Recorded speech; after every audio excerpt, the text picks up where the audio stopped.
o véu ser tirado sobre a imagem. Aqueles que quiserem se aproximar, tocar na imagem, lembrando-se de Jesus Cristo que entregou a sua vida por nós, lembrando da morte dolorosa de Jesus, podem se aproximar também e fazerem a sua oração, né? Com certeza, nós, diante da imagem de Jesus Cristo, hoje nos lembramos a dor do sofrimento e o nosso coração precisa se enternecer diante dessa imagem.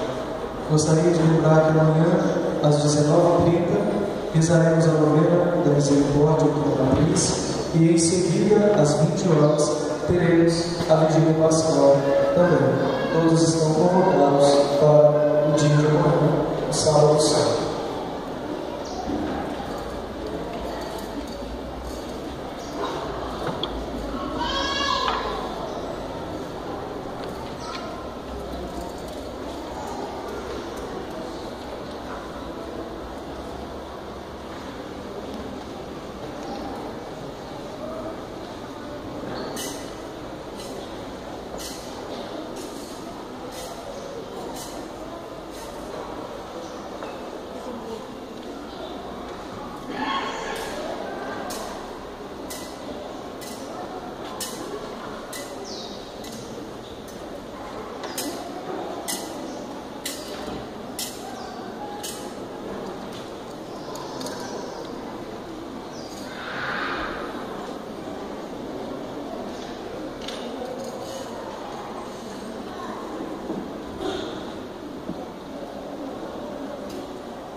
E aqueles que quiserem se aproximar, depois de fazer as suas orações, podemos nos retirar, por favor, em silêncio da igreja.